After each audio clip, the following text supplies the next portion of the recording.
ഗംഗാര ഒന്ന് അടങ്ങ്. ഒന്ന് അടങ്ങാനല്ലടാ, ഒന്ന് ഉടക്കാനാ വന്നിരിക്കുന്നത്.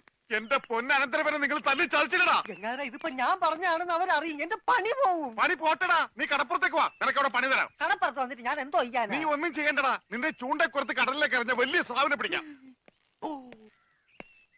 എന്റെ അനന്തരവനെ തല്ലിയല്ലേ, ഇതിന് സമാധാനം പറയിപ്പിക്കാതെ ഗംഗാധരനോട് പോവില്ല. ഗംഗാധര, അത് ഒരബദ്ധം പറ്റിയതാ. അബദ്ധം? ബദിരനും മൂങ്ങനുമായി ഒരു മിണ്ടാപ്രാണിയെ തല്ലിച്ചതക്കുന്നതാണ് അബദ്ധം. കൈയെടുക്കടാ. ഒരു കാര്യം ചെയ്യ്, അവനെ കൊണ്ടുവയ്ക്കൂ, കാശ് പിന്നെ തന്നാ മതി. ദേ, വാക്ക് പറഞ്ഞ വാക്കായിരിക്കണം, നിർവികേട് കാണിക്കരുത്. കാശ് തരാതെ അവനെ വിടില്ല എന്ന് പറഞ്ഞാൽ വിടരുത്. നീ വിടറാ. ഇപ്പൊ ഇതിന് സമാധാനം പറയണം. എടോ, ഒന്ന് പതുക്കെ പറ, അവനകത്തുണ്ട് സിക്കന്ദർ. ചിക്കന്തറല്ല മട്ടന്തർ വന്നാലും എനിക്കാരും പേടിക്കേണ്ട ആവശ്യമൊന്നുമില്ല. ഈ ഗംഗാധരനല്ലേ കടപ്പുറം, കൈ തെരണ്ടി വാൽ കൊണ്ട് ജനിച്ചവനാ. അത് ഇവിടുത്തെ ബടാസാബിനെ ഒന്ന് കാണിക്കാൻ വേണ്ടി തന്നെയാണ് ഞാൻ വന്നിരിക്കുന്നത്. അറിയാതെയാണെങ്കിലും ഞാൻ ഒരു തെറ്റ് ചെയ്തു, സമ്മതിച്ചു. അതിന് പരിഹാരവും ഞാൻ ചെയ്തു കഴിഞ്ഞു. അവനെ വിളിക്കും.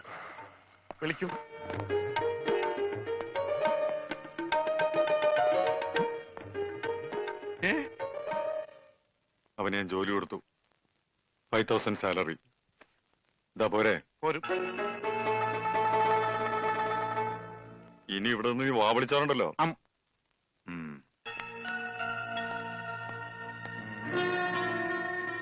ഈ 5000 എന്ന് പറഞ്ഞ എത്രയാ? 5000. കൊടുക്കും. ആരും ഇവിടെ വെറുതെ പണിയെടുക്കണ്ടെന്ന് ആ സിക്കന്ദർ പറഞ്ഞിട്ടുള്ളത്. ആ രമണന് കൂടെ ഒരു ശമ്പളം കൊടുക്കാൻ പറയോ? മരണന് പണിയെടുക്കുന്ന അനുസരിച്ച് നല്ല ശമ്പളം കൊടുക്കും. എന്നാ പിന്നെ എനിക്കൂടെ ഒരു പണിയൊന്നൂടെ? നീ ഇനി ഇവിടെ നിന്ന് എനിക്ക് പണി ഉണ്ടാക്കരുത്. പോടാ. വാടാ. 5000 അനക്കണ്ട. 5000 അനക്കണ്ട. ഞാൻ പോയിട്ട് 1-ാം തീയതി മടങ്ങി വരാം. ഞാൻ പോയിട്ട് 1-ാം തീയതി മടങ്ങി വരാം. ഇതെന്താ ആടിനുണ്ടായതാ? ഒന്നുമില്ല, ഞാൻ പോട്ടെ. ബാഗ് എന്ന് പറയാൻ മാത്രം അറിയാല്ലേ? ഞാൻ പോട്ടെ. ഇതേത് കണക്കാണ്? നല്ല കണക്കായി പോയി. ഇത് നമ്മുടെ സ്വർണ്ണ പണയത്തിന്മേൽ പണ്ടം കടം കൊടുക്കപ്പെടും പ്രൈവറ്റ് ലിമിറ്റ്സിന്റെ. ഇത് പറഞ്ഞു വരുമ്പോ അത് നഷ്ടത്തിലാവൂ? ഇല്ല, ഇത് പറയാതെ തന്നെ നഷ്ടത്തില്ല. 31 ലക്ഷം രൂപ. 30 നമ്മുടെ മുടക്ക് മുതൽ, 31 ലക്ഷം രൂപ നഷ്ടം. ഇതെന്തൊരു കണക്കാടാ? 30 ലക്ഷം രൂപ നമ്മൾ കൊടുത്തത്, അത് ചോദിക്കാൻ ചെന്ന ചെലവ് 1 ലക്ഷം രൂപ. അതിനെന്തിനാണ് 1 ലക്ഷം രൂപ? എനിക്ക് വന്ന ഹോസ്പിറ്റൽ ചെലവ് ഉൾപ്പെടെയാ പറഞ്ഞത്. ഒലക്ക, ഞാൻ ഇനി ബിസിനസ് ചെയ്യുന്നില്ല. സിക്കന്ദർ പോലും അറിയാതെയാ ഞാൻ ഈ പണി ചെയ്യുന്നത്. അത് സാരമില്ല, സിക്കന്ദറിനെ ഞങ്ങൾ അറിയിച്ചോളാം. എത്ര ലക്ഷമാ നഷ്ടം വന്നത്? 31. ആർക്ക് നഷ്ടം? ആദ്യം തന്നെ തുക്തര ബിസിനസ് ഒക്കെ നിർത്തി നല്ല സ്ട്രോങ് ഫിനാൻസ് കമ്പനി തുടങ്ങാം. ദേ, അതിന്റെ മുന്നോടിയായി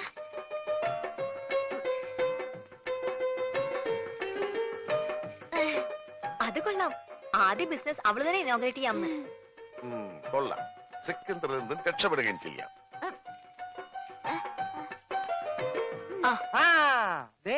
നാളെ 7:30 മണിക്ക് ഉദ്ഘാടനമെന്നാ പറഞ്ഞത്. പോടോ, നാളെ 7.5 ലക്ഷം രൂപ അവൾക്ക് കൊടുക്കണം. കസ്റ്റമർക്ക് അവള് കൊടുത്തോളും.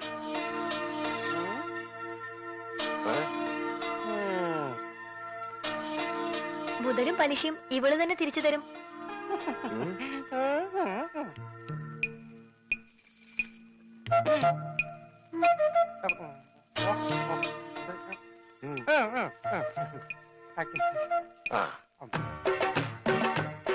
കൊള്ളാം.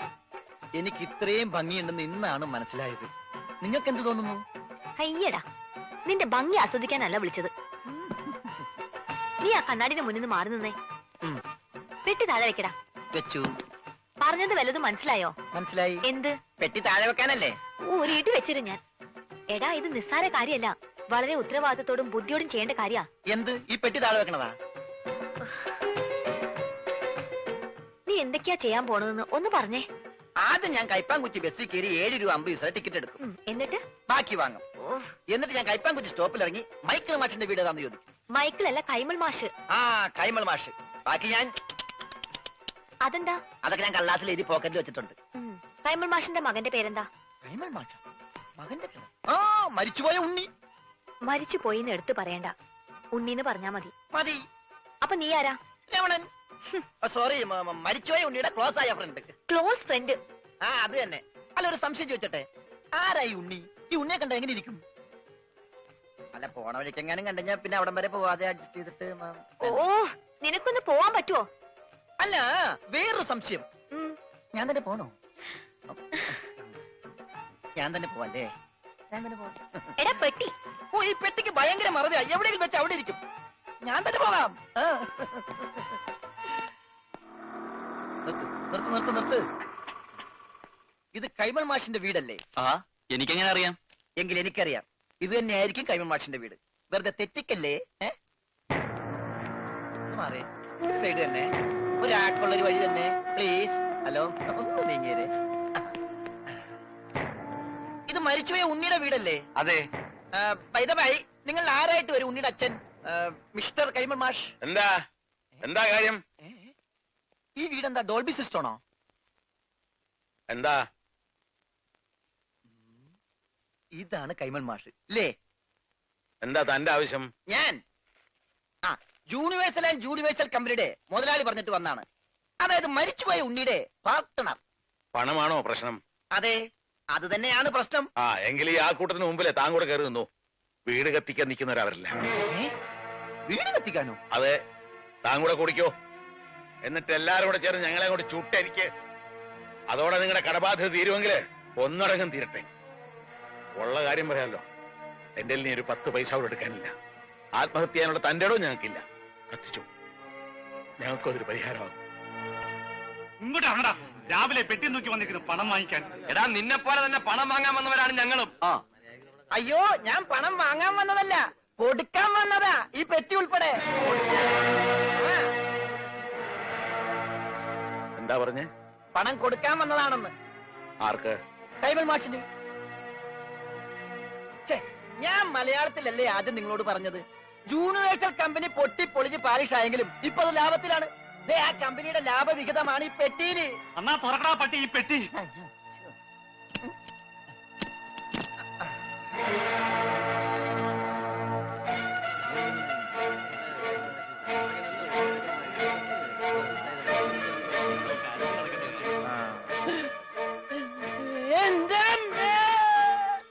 ഉണ്ണിയുടെ എല്ലാ കടവും വീട്ടാനുള്ള പണം അവിടെ എത്തിക്കഴിഞ്ഞു.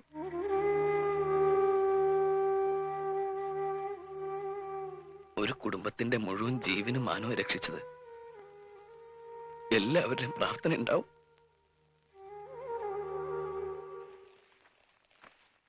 നമസ്കാരം. ഈ സദാശിവൻ കൈമളുടെ വീടല്ലേ? എന്താ? സദാശിവൻ കൈമൾ ഒന്ന് കണ്ടേച്ചു പോകാന്ന് കരുതി. ആള് ഞാനാ. കണ്ടില്ലേ? കണ്ടു. എന്നാ പോയിക്കോ. Okay, thank you. അല്ല, ഞാനൊരു കാര്യം അറിയാൻ വന്നതല്ലേ. നീ ഏതാടാ? രമണൻ. ഏത്? ചെങ്ങമ്പുഴയുടെ രമണനോ? ചങ്ങമ്പുഴയോ? എന്റെ വീട് കോന്നിപ്പുഴ അടുത്തല്ലേ? ഞാൻ ക്ലോസ് ആയപ്പോ ഉണ്ണിയുടെ മരിച്ച ഫ്രണ്ടാ. മരിച്ച ഉണ്ണിയുടെ ക്ലോസ് ആയ ഫ്രണ്ടാ. നിനക്ക് വല്ല അസുഖമുണ്ടോ? ഞങ്ങള് ഫ്രണ്ടുക്കളാ. ആട്ടെ, നിനക്കിപ്പോ എന്താ അറിയേണ്ടത്? ഇവിടെ ഒരു പെങ്കൊച്ചുണ്ടായിരുന്നല്ലോ, ഉണ്ണിയുടെ മുറപ്പെണ്ണ്, മിസ്റ്റർ സുജാത. ആ എരണം കെട്ടവളുടെ പേര് ഇവിടെ മിണ്ടരുത്. ശരി, പേര് പറയുന്നില്ല. ആ കുട്ടി ഒന്ന് കാണാൻ പറ്റും? അവളിവിടെ ഇല്ല. അവള് ഭർത്താവിന്റെ വീട്ടിലാ. ഭർത്താവാണ് പോലും. ഭർത്താവ്.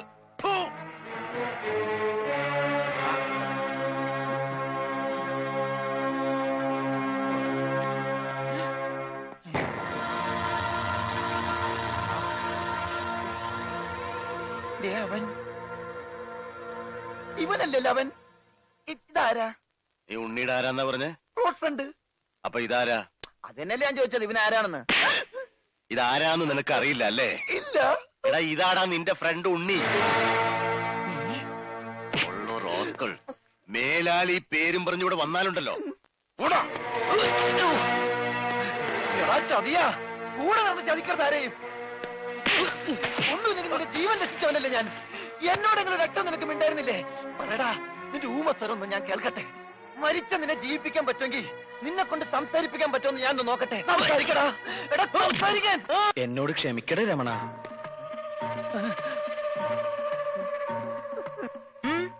എന്താ ഇവിടെ?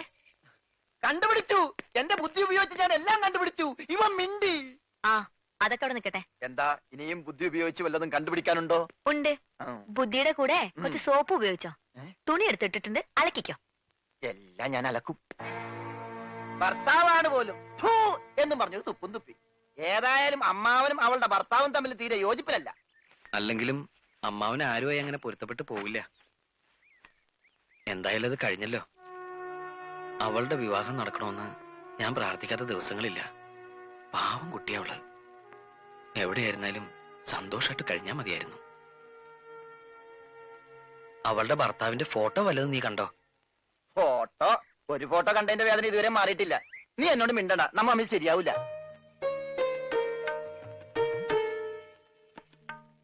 ഇപ്പൊ പ്രശ്നങ്ങളൊക്കെ തീർന്നില്ലേ? നാട്ടിലേക്ക് പോയാലേ അവരൊക്കെ നേരിട്ട് കാണാലോ.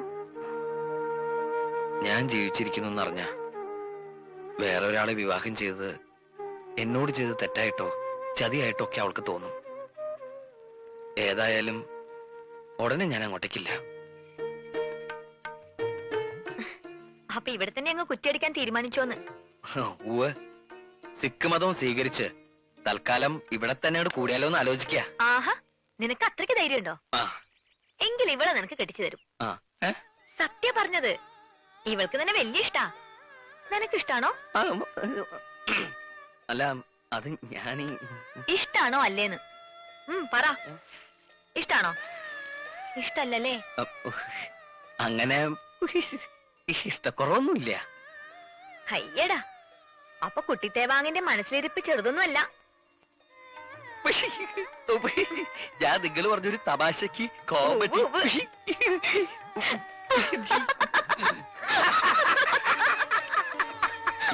ആക്കിയതാണല്ലേ ഞാൻ ഊഹിച്ചു. എന്നെ ഇങ്ങനെ വെട്ടിലൊന്നും വീഴ്ത്താൻ പറ്റില്ല. ഞാൻ വീഴ്ത്താൻ എന്റെ തുണി.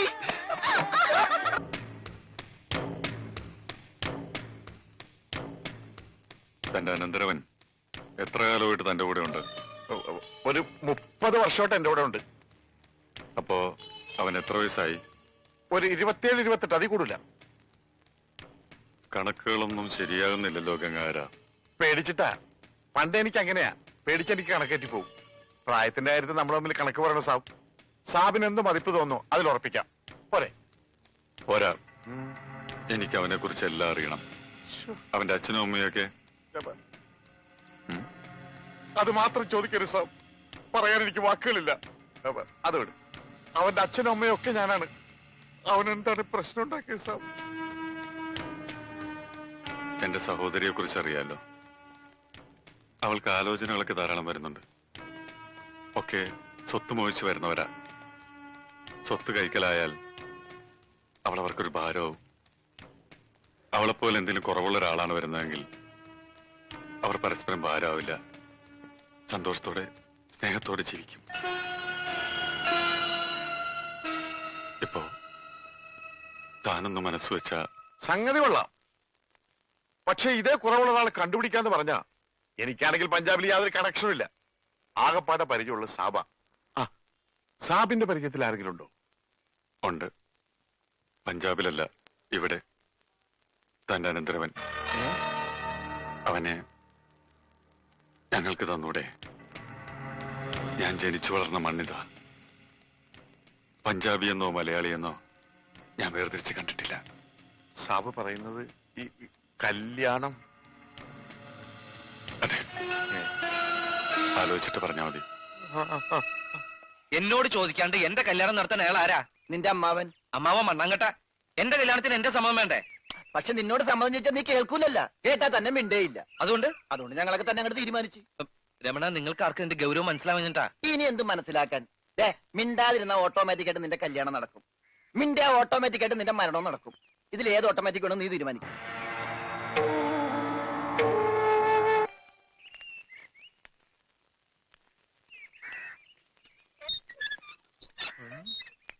എന്താടാ സലാം വെക്കടാ.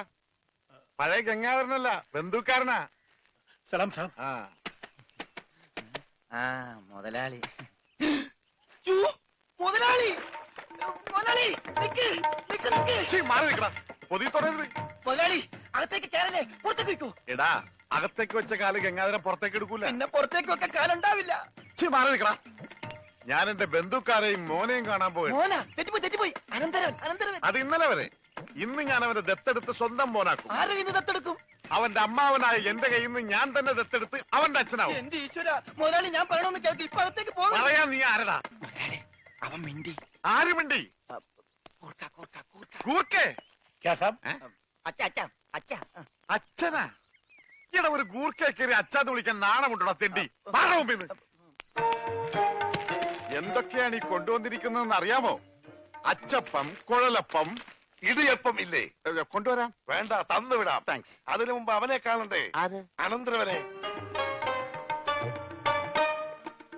മോനെ എന്താടാ, സുഖം തന്നെയല്ലേ? ഇവൻ നിന്റെ ആരാധന പറഞ്ഞേ?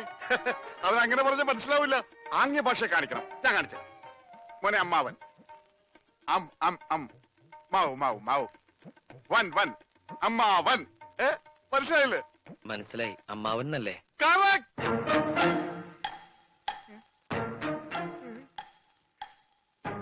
അമ്മാവന് സുഖമാണോ?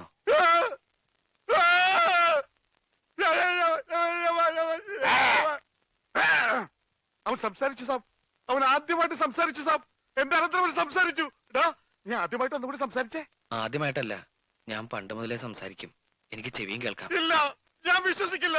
നീ ഊമയാണ് സാബ്. അമ്മച്ചിയാണ് ഇവന് ഊമയാണ്. ഇവൻ ബദറിനാണ്, മൂങ്ങനാണ്. നമ്മളെ പറ്റിക്കാൻ വേണ്ടി ഇവൻ സംസാരിക്കുന്ന പോലെ ആക്ട് ചെയ്യണം സാബ്. എടാ ആക്ട് ചെയ്യണം. സത്യം പറയണോ, നീ ഊമയല്ലേ? അല്ല, സത്യമല്ലേ ഇവർക്കറിയാം. മുതലാളിക്ക് എന്നെ കടലിൽ നിന്ന് കിട്ടിയതെന്ന് ഞാൻ ഇവരോട് പറഞ്ഞു.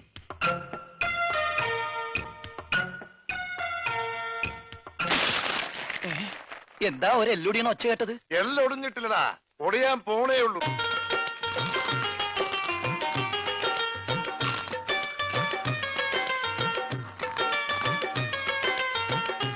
ഇനി സിക്കന്ദർ തീരുമാനിക്കട്ടെ ഇവൻ എന്താ ചെയ്യേണ്ടത്.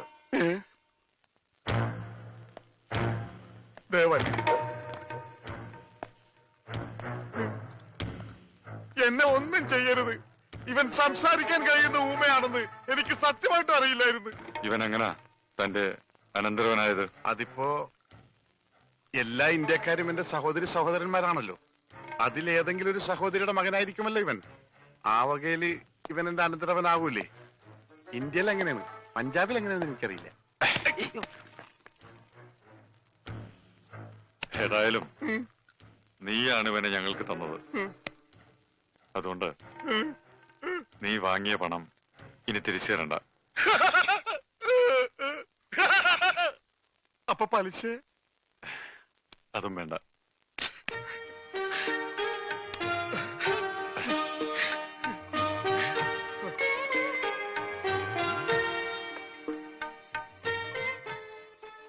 എന്റെ നിവൃത്തികേട് കൊണ്ട് എന്തൊക്കെയോ ചെയ്യേണ്ടി വന്നു. ഏതായാലും നീ ഇപ്പൊ വലിയ നിലയിലെത്തിയല്ലോ. ഡ്യൂപ്ലിക്കേറ്റ് ആണെങ്കിലും ഈ അമ്മാവനെ മറക്കരുത്. അമ്മാവന്റെയും ഈ രമണന്റെയും കാരുണ്യമില്ലെങ്കിൽ ഞാനിവിടെ നിൽക്കൂ? മറക്കില്ല, മരണം വരെ ഞാൻ മറക്കില്ല.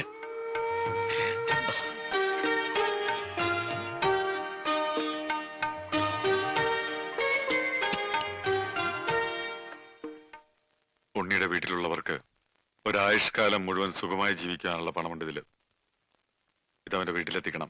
ശരി, ഒരു നിമിഷമെങ്കിലും അവനെ ഓർത്ത് അവരുടെ മനസ്സ് നിറയണം, സന്തോഷിക്കണം.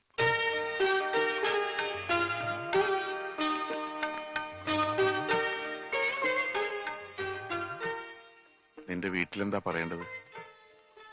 ഞാനിവിടെ ഉണ്ടെന്ന് ആരും അറിയണ്ട. അറിയാലോ, ഇനി എന്നെ തേടി അവകാശികൾ ആരും വന്നൂടാ.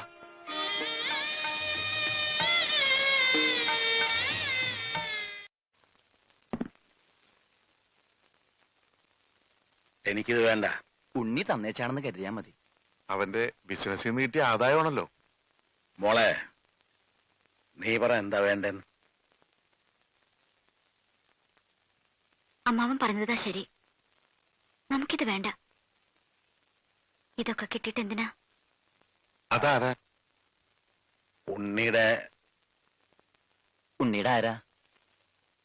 വിധവയാണ്. സുജാത? അതെ. എങ്ങനെ അറിയാം? ഉണ്ണി പറഞ്ഞിട്ടുണ്ട്. എന്താ എന്താ എന്നെ പറ്റി പറഞ്ഞത്? ഇഷ്ടാണെന്നാ? അതെ. മോളകത്തേക്ക് വയ്ക്കോ. ഉണ്ണിയെ വളരെ അടുത്തറിയാമായിരുന്നില്ലേ? അവന്റെ മനസ്സെനിക്ക് നല്ലോണം അറിയാം. എനിക്കതറിയാൻ കഴിഞ്ഞില്ല. കഴിഞ്ഞിരുന്നെങ്കിൽ ഇതൊന്നും സംഭവിക്കുമായിരുന്നില്ല. വിധി അല്ലാതെ എന്ത് പറയാനാ? ഇനിയിപ്പോ അങ്ങനെ പറഞ്ഞ് സമാധാനിക്കാനല്ലേ കഴിയുള്ളൂ. അച്ഛൻ ധൈര്യമായിട്ടിരിക്കും. മരിച്ചെന്ന് കരുതി എത്രയോ ആളുകൾ തിരിച്ചു വന്നിരിക്കുന്നു. ഇന്നാള് തന്നെ ചവറയിൽ നിന്ന് മീൻ പിടിക്കാൻ പോയി 24 പേരെ കാണാതായി. ഒരാഴ്ച കഴിഞ്ഞപ്പോ 23 പേരും വന്നു. ദാ ഈ പണം സ്വീകരിക്കണം. എത്രയും പെട്ടെന്ന് ആ പെങ്കൊച്ചിന്റെ കല്യാണം നടത്തണം. ഉണ്ണിയോട് അല്പമെങ്കിലും സ്നേഹമുണ്ടെങ്കിൽ ഇങ്ങനെ വിഷമിക്കാതെ സന്തോഷമായി ജീവിക്കും. അതെ, മരിച്ചു പോയെങ്കിലും അവനൊരു നല്ല നിലയിൽ എത്തിയില്ലേ, അതോർത്തെങ്കിലും സന്തോഷിച്ചു.